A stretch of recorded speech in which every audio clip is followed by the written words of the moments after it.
Hello everyone, today we'll be doing a quick tutorial on Warframe about how to level your melee weapons and sort of how to deal with the stealth mechanics of this game in general. So to start, I'm gonna... well, where to begin? You can do this with any level melee weapon. So right now I've got a level 23 Ankyros Prime. This is a pretty good weapon for this strategy and we'll go over why that is in a moment. But I started doing this at unranked, level 0. I just didn't do it on Ceres. I did it, I think, on one of the Saturn spy missions. I do spy missions because every time you complete the objective without getting detected, you get some bonus XP that's distributed to everything, including your melee weapons. So, for doing things this way, I'm going to be getting about 12,000 if I can manage to go undetected per spy node. So, 36,000 XP total, that's pretty nice. That gets divided among everything I have equipped though, so that kind of sucks. The objective here is to use the massive stealth XP bonuses that you get to basically triple the amount of XP you get in a mission. Now, obviously, it takes a lot longer because you're running around backstabbing everything, but we'll get to that shortly. The only thing I'll say is that when your weapon is low level, you might not be able to kill everything. And also, because the Ankyros Prime has 2 V polarities, it starts off in a really good position. Now, your only real objective is to do the maximum amount of damage possible so that you can one-shot everything that you possibly can, including Eximus mobs and heavy gunners. Heavy gunners are especially good. If you're at maximum stealth bonus, they'll give 8,500 to 10,000 XP. It's pretty great. So we're going to go do the spy on Hapke in Ceres, and it should be pretty fun. Oh, I should have done the Loki build. I'll have that at the end of the video. So, let's get in here. This is a permanent stealth Loki, and I'm using a dread just for the sake of convenience, and already we start in a confusing place. So basically all you're going to do is run up and backstab everything. 400 XP, so I think 75% of that goes to the Ankyros Prime, and 25% went to my already max level Warframe. Oh, I'm about to get screwed. Oh no, that was okay. So one thing you have to do is kind of be judicious about how much time you have left in your invisibility, because you're not able to reactivate it when it's already going. You will come out of stealth from time to time, and it's on you to make sure that that happens in a situation that isn't going to alert every enemy on the map. So right here is... oh, I can't believe that actually worked. Yeah, so that was maybe a bad decision, but it worked out. Yeah, don't bet on them working out. It's quite inconsistent. The stealth mechanics in this game are very strange. Oh, crap. Alright, so here you see I made a mistake. I didn't kill that guy. Oh, well, this is the total disaster? Oh, disaster averted. So I didn't kill that guy. And you'll notice that my stealth multiplier is still active. Now, unfortunately, I ended up way the hell over here. Oh, but it's okay. So that's another advantage of Loki. He's fast as balls. If you make a mistake, you are highly encouraged not to keep trying to kill that thing, because that will take away your stealth multiplier. So don't do that. Just keep running and go kill other things instead. Alright, there we go. And in general, you want to try and kill the blue guys first to build up your stealth multiplier to 500%. And then after that, you can kind of do whatever you want, truthfully. Those sniper guys, as you saw, are worth about 3,000 XP. If I can find a heavy gunner, I'll show you they're worth about 8,500, so it's pretty nice. But it can be hard, and the most important thing is that you don't get too committed to doing these things in order if that order is impossible. There are some special features about how these... wait, is there a guy right there? What? Okay. There are some special features to the stealth system in this game that are worth mentioning. Sometimes the enemies will, like, fire a shot off as you're choking them out, and that'll alert all their buddies. Just don't try to kill any of them, and carry on. Let's see. Usually I can get an Xmas over here. Excellent. Believe it or not, if you don't one-shot the Xmas guys, it's still possible to... Oh, really? I didn't get the bonus for that? Sad. It's still possible to finish them off because... how do I put it? Basically, if you just mash your melee attack as you're backstabbing something that you're not going to kill with your backstab, you can just backstab them a second time. The timing's a little wacky, and I think technically if you did a precise strike it'd be better, but it doesn't matter that much. So, and I mean, this is pretty much the beginning and end of what you have to do. You just move through the mission, slowly clearing things out. If you make a mistake, no problem. Just pretend it didn't happen like that, and you're fine. Do try to move away from the things that you've hit accidentally. Oh crap, did the ball see me? I don't think the ball saw me. Fair warning, those balls have 360-degree radial fucking omniscience. They see everything. So... if you see the balls, try to avoid them. You can try to kill them, but they get alerted really easily, much more easily than every other Grineer enemy in the game. So it's not realistic sometimes to break free. I think these give the same amount. Let's find out. 1750. This might only give 800. Yeah, it only gave 800. So yeah. Yeah, the balls are a problem. Watch out. Running out of stealth is a problem. Watch out. But, you know, the more you can do this, the better it is. Oh, and those machete ladies, the scorpions, they give as much XP as these guys. So, not the snipers, the stupid guys with the blue shoulders.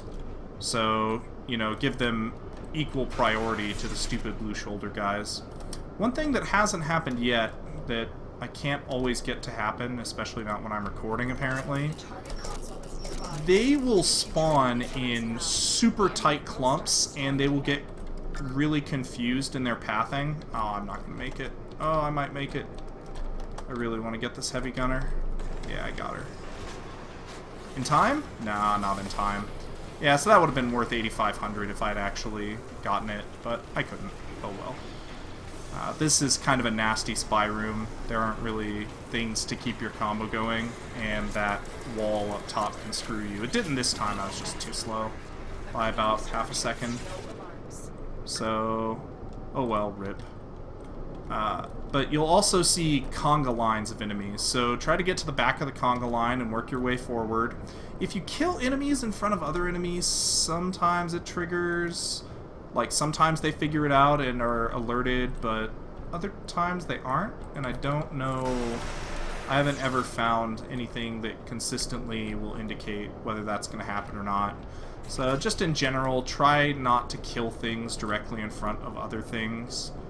But, you know, you can kind of judiciously move through and just slowly wear down the entire Grineer army, one backstab at a time.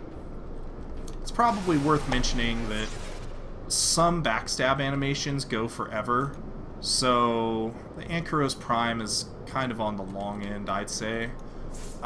Better weapons for this include things like the Dakra Prime for sure, the... oh, I don't know, all the Skanas have really quick, you just like run up and stab them in the back and it takes 1 second animations, it's really nice. But with the Ankyros, you have to like choke them out a little bit before you break their neck. I don't know why. We can't just go straight to breaking their neck. But we can't.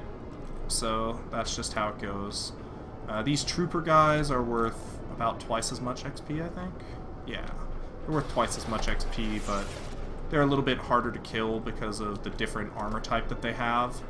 You want to try and mod for viral. Oh, and in case you're wondering why the Grineer are getting the rough end of this stick and not the Corpus, the problem with the Corpus is that you can't backstab MOAs or Ospreys, the flying crap that they have. You just can't backstab any of that. So it's just kind of a bad deal to go try to do this with Corpus. You can still do it, you won't get as much, oh god, disaster. You just won't get as much melee XP. But if you're okay with that, then, you know, whatever. I don't know, I feel like they spawn those red jumpsuit guys a little bit more frequently, and those are worth as much as a heavy gunner, so, you know, maybe that's a consideration. And if you have a strong weapon like a dread, anything that can one-shot an enemy, you can actually rack up your stealth bonus on things that you normally can't, you know, incorporate into this strategy. Yeah, so see, here I got 70,000, 73, 75,000 XP for one mission. That's pretty good. Pretty good. And you don't actually have to leave, but, you know, you may as well get your spy mission rewards. My, what did I get? Oh, a fusion core and some credits and a Tower 2 mobile defense key. Great. But, anyways, before I go, let me show you this Loki build. Pretty nice. So this is a permanent invisibility Loki. The only things that actually matter for this build are narrow-minded, continuity, constitution. Hushed invisibility is nice, but not necessary. Rush and armored agility are nice, but not necessary. And then streamline and fleeting expertise at 3 pips. This, I think I gain 1.5 energy every time I cast invisibility, but because I'm backstabbing everything, I pretty much get energy orbs all over the place. And of course energy siphon, otherwise this whole strategy just fails. So that's leveling your melee weapons using the stealth mechanics in a nutshell. Hope you guys enjoyed it, and I'll see you in the next video. Oh, I actually forgot some stuff, so let's talk about it while we continue doing some spy missions. So, there are 2 big topics I can think of, and maybe some others. We'll see if anything else comes to me, since apparently I'm leaving stuff out. One thing you need to remember to do, and this is super critical. Oh crap. Okay, well, there you have it. That's how you get screwed over by not watching your thing closely enough.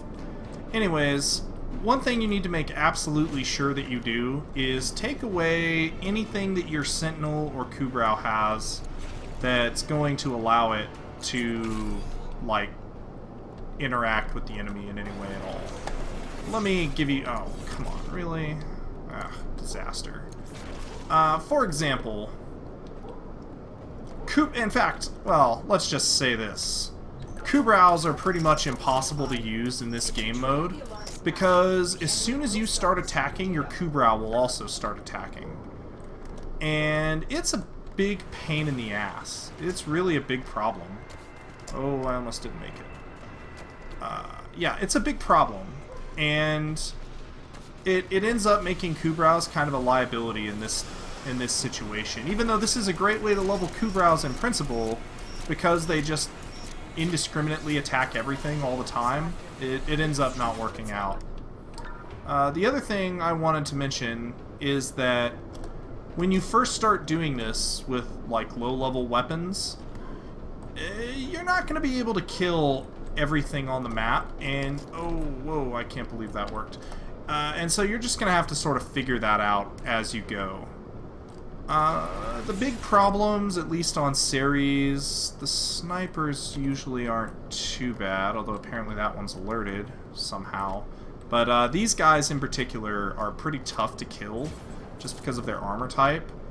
And so, don't worry about it too much if you break your combo when your weapon's only, like, unranked or level 7. Because it can be hard to get your damage high enough, especially if you're using some low damage weapons like most of the daggers suffer from this problem. I don't know, it's kind of random, but just keep that in mind. Like, don't be super surprised if things don't go your way all the time. I think that's all for now. If there's another edit, then there's another edit, but if not, see you guys later.